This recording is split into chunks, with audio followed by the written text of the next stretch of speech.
ఒట్టికాయలు వచ్చేంత వరకు కూడాను దాని ఒక నెరేటివ్ తీసుకెళ్ళాం.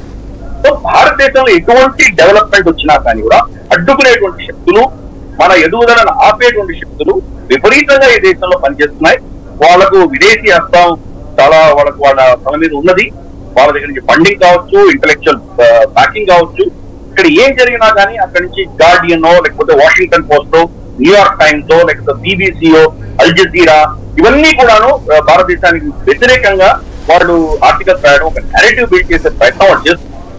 కాబట్టి భారతదేశం ఎదిగే కొద్ది, మన శక్తి పెరిగే కొద్ది, మనల్ని కించపరిచి మనల్ని అధీనంలో వాళ్ళు వతపరచుకోవడానికి వస్తుంటే ప్రయత్నాలు చేసేటువంటి శక్తులు చాలా ఉన్నాయి. వాళ్ళ ప్రాజెక్టే ఆ ప్రాజెక్ట్ దృష్ట్యానే మనం ఈ ఖలిస్తానీ కావచ్చు, కాశ్మీరీ ఉగ్రవాదులు కావచ్చు, లేదా దేశంలో పర్యావరణ పేరిట జరుగుతున్నటువంటి విషయాలు కావచ్చు, ఇవన్నీ కూడా మనం అబ్జర్వ్ చేయాలి. బిల్డింగ్ ఆఫ్ ప్రాజెక్ట్ అని చెప్పేసి ఒక పెద్ద షిప్ యార్డ్ మనకు కేరళలో కట్టాలని చెప్పి భారత ప్రభుత్వం నిర్ణయిస్తే దానికి వ్యతిరేకంగా అక్కడ చాలా ఉద్యమాలు జరిగి దాంట్లో అక్కడ లోకల్ చర్చ్ కూడా ఇన్వాల్వ్ ఉంది. మనకు గూడంకులం న్యూక్లియర్ ప్లాంట్ వ్యతిరేకంగా జరిగిన ఉద్యమాల్లో కూడా చర్చ్ ఇన్వాల్వ్ ఉంది. అలాగే మనకు టూటికారన్ లో ఉన్నటువంటి కాపర్ స్మెల్టింగ్ ప్లాంట్, దాంట్లో కూడాను మనం చూస్తే కనుక చర్చ్ ని వాడుతున్నారు. వాళ్ళ ఫండింగ్ ఎక్కడి నుంచి వస్తున్నది?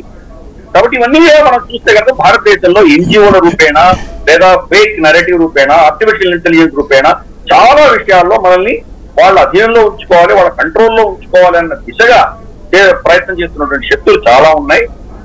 భారత ప్రభుత్వానికి మాత్రం గట్టి సవాలే ఉండబోతున్నది రాబోయే 5 సంవత్సరాల్లో. 5 సంవత్సరాలు అంతకంటే తర్వాత కూడా ఉండబోతుంది.